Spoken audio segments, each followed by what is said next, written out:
নমস্কার বন্ধুরা, কল্যাণীর কিচেনে আপনাদের সবাইকে স্বাগত।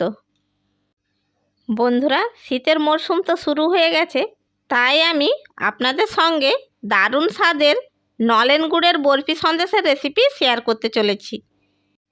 বন্ধুরা, এই সন্দেশটা কিন্তু বানানো ভীষণই সহজ, একেবারে নরম তুলতুলে, দারুণ সুস্বাদু, আর মুখে দিলে মিলিয়ে যায়। যে কেউ এই সন্দেশটা খুব সহজে বানিয়ে নিতে পারবেন। আর এই সন্দেশটা বানাতে খুব বেশি উপকরণের দরকার হয় না, মাত্র দুটো উপকরণ দিয়ে খুব সহজে এই সন্দেশটা বানানো যায়। তাই বলছি বন্ধুরা, আর কথা না বাড়িয়ে চলুন কিভাবে নরম তুলতুলে নলেন গুড়ের বরফি সন্দেশ বানানো যায় সেটা শুরু করা যাক। নলেন গুড়ের বরফি সন্দেশ বানানোর জন্য সবার প্রথমে যেটা লাগবে সেটা হলো দুধ। নলেন গুড়ের বরফি সন্দেশ বানানোর জন্য আমি একটি ডেকচি নিয়েছি। ডেকচির মধ্যে নিয়ে নিচ্ছি 1.5 লিটার দুধ। এখানে আমি রেড কাউ ব্র্যান্ডের দুধ নিয়েছি, আপনারা যে কোনো ব্র্যান্ডের দুধ নিতে পারেন।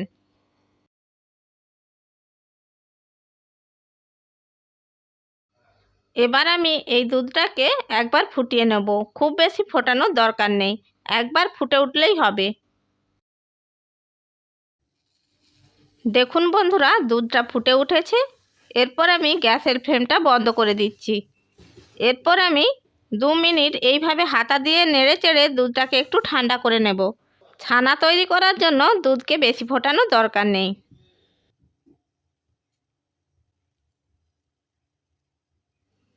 হাতা দিয়ে 2 মিনিট নেড়ে চেড়ে দুধটাকে ঠান্ডা করে নিয়েছি। এরপর আমি 2 চামচ ভিনিগারের সঙ্গে 4 চামচ জল মিশিয়ে রেখেছিলাম, সেটা একটু একটু করে দুধের মধ্যে দিয়ে দিচ্ছি। দুধের মধ্যে ভিনিগারটা দেওয়ার পর হাতা দিয়ে এইভাবে আস্তে আস্তে নাড়তে হবে। নাড়তে নাড়তে দেখবেন বন্ধুরা, আস্তে আস্তে ছানা কাটতে শুরু করেছে। আমি এখানে ভিনিগার দিয়ে ছানা কাটাচ্ছি, আপনারা চাইলে এখানে পাতিলেবুর রস কিংবা টক দই দিয়েও ছানা কাটাতে পারেন। এরপর বাকি যে ভিনিগার মিশ্রিত জলটা ছিল সেটা আমি এর মধ্যে দিয়ে দিচ্ছি।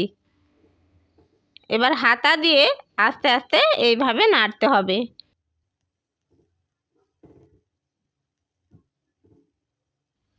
নাড়তে নাড়তে দেখুন বন্ধুরা, কত সুন্দরভাবে ছানা কেটে গেছে। এবার এই ছানাটাকে আমি ছেঁকে নেব। ছানাটা ছেঁকে নেওয়ার জন্য আমি একটা ছাঁকনি বসিয়ে দিয়েছি, আর এর ওপরে দিয়ে দিয়েছি সুতির কাপড়। এবার আমি ছানাটাকে ছেঁকে নিচ্ছি।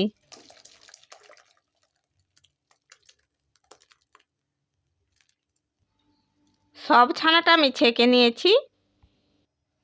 এবার জল দিয়ে ছানাটাকে খুব ভালো করে ধুয়ে নিতে হবে। আমি ভিনিগার দিয়ে ছানা কাটিয়েছি, তাই জল দিয়ে ধুয়ে নিচ্ছি। দই দিয়ে ছানা কাটালে ছানা ধোয়ার দরকার নেই। ছানাকে আমি জল দিয়ে খুব ভালো করে ধুয়ে নিয়েছি। এবার চারিদিক থেকে কাপড়টা এইভাবে জড়ো করে নিয়ে একটা পুঁটলি তৈরি করে নেব। দেখুন বন্ধুরা, আমি ছানার পুঁটলি তৈরি করে নিয়েছি। এটাকে আমি 15 মিনিট এইভাবে রেখে দেব।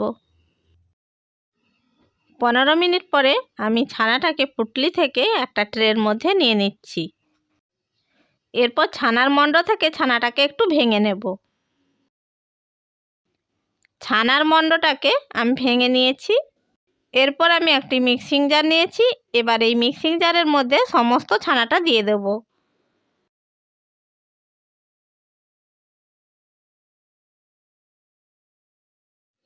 দেখুন বন্ধুরা, এই মিক্সিং জারের মধ্যে আমি সমস্ত ছানাটা দিয়ে দিয়েছি। এরপর আমি এইরকম পাটালি নলেন গুড় নিয়েছি, আর এই নলেন গুড়টাকে আমি জল দিয়ে গলিয়ে নিয়েছি। গুড়টাকে জল দিয়ে গলিয়ে নেওয়ার পর 1 কাপ হয়েছে, আমি 1 কাপ গুড় দিয়ে দিচ্ছি। এবার মিক্সিং জারের ঢাকনা বন্ধ করে এটাকে খুব ভালো করে ব্লেন্ড করে নেব। দেখুন বন্ধুরা, খুব মিহি করে পেস্ট করে নিয়েছি, একেবারে ক্রিমি টেক্সচার এসে গেছে। এরপর আমি এটাকে একটা কড়াইয়ের মধ্যে ঢেলে নেব। সমস্ত ছানার পেস্টটা আমি কড়াইয়ের মধ্যে নিয়ে নিচ্ছি।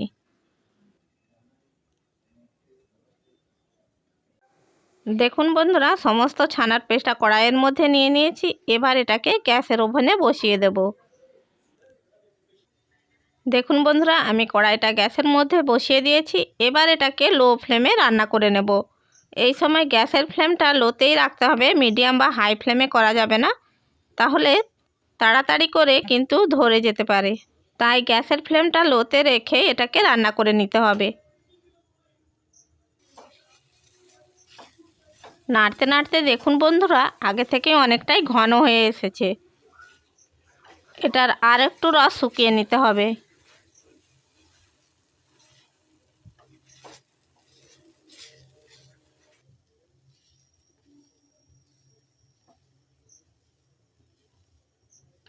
নাড়তে নাড়তে দেখুন বন্ধুরা, অনেকটাই রস শুকিয়ে গেছে। এর থেকে আর বেশি রস শুকাবো না। সন্দেশের জন্য এটা রেডি হয়ে গেছে। এরপর আমি সন্দেশকে একটি ট্রের মধ্যে ঢেলে নেব। তাই ট্রেটাকে আমি একটু তেল দিয়ে গ্রিজ করে নিচ্ছি। এবার সন্দেশের মণ্ডকে আমি ট্রের মধ্যে নিয়ে নিচ্ছি। এরপর স্প্যাচুলার সাহায্যে এই ট্রের মধ্যে সন্দেশটাকে আমি সেট করে নেব। দেখুন বন্ধুরা, স্প্যাচুলার সাহায্যে সন্দেশটাকে আমি ট্রের মধ্যে সেট করে নিয়েছি।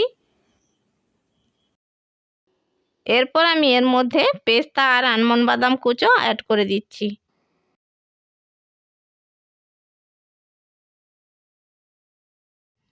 দেখুন বন্ধুরা, সন্দেশের মধ্যে পেস্তা আর আলমন্ড বাদাম কুচো অ্যাড করে দিয়েছি। এবার এটাকে স্প্যাচুলার সাহায্যে একটু চেপে নিচ্ছি। বাদামগুলোকে এইভাবে যদি একটু চেপে দেওয়া যায় তাহলে বাদামগুলো সেট হয়ে যাবে। এরপর এটাকে 1 ঘন্টার জন্য ফ্রিজে রেখে দিচ্ছি। 1 ঘন্টা পরে আমি ফ্রিজ থেকে বের করে নিয়েছি। এবার একটা ছুরির সাহায্যে এটাকে বরফি আকারে কেটে নিচ্ছি। দেখুন বন্ধুরা, সন্দেশকে আমি বরফি আকারের কেটে নিয়েছি। আপনারা আপনাদের পছন্দ মতো সাইজের কেটে নিতে পারেন। এবার আমি সন্দেশগুলোকে একটি প্লেটের মধ্যে নিয়ে নিচ্ছি।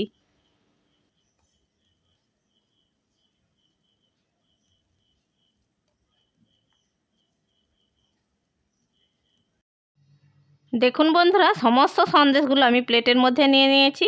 সন্দেশগুলো দেখতে কত সুন্দর হয়েছে। একটা সন্দেশ আমি ভেঙে দেখাচ্ছি, দেখুন কত সুন্দর নরম তুলতুলে হয়েছে, একদম মোলায়েম হয়েছে, মুখে দিলে মিলিয়ে যাবে। বন্ধুরা, আপনারাও বাড়িতে এই রকম নলেন গুড়ের সন্দেশ বানিয়ে ফেলুন। আশা করি বন্ধুরা, আমার নলেন গুড়ের বরফি সন্দেশের রেসিপিটা আপনাদের ভালো লেগে থাকবে। রেসিপিটা ভালো লেগে থাকলে লাইক করবেন, শেয়ার করবেন আর কমেন্ট বক্সে আপনাদের মূল্যবান মতামত জানাবেন। আর এই রকম আরও নানা রকমের রেসিপি পাওয়ার জন্য আমার চ্যানেলটিকে সাবস্ক্রাইব করে বেল আইকনটি প্রেস করে দেবেন। তাহলে বন্ধুরা, যখনই আমি ভিডিও ছাড়বো নোটিফিকেশানটা সবার আগে আপনার কাছে পৌঁছে যাবে। চ্যানেলের যদি নতুন বন্ধু হয়ে থাকেন, চ্যানেলটিকে সাবস্ক্রাইব করার জন্য অনুরোধ রইল। ভালো থাকবেন, সুস্থ থাকবেন। ধন্যবাদ।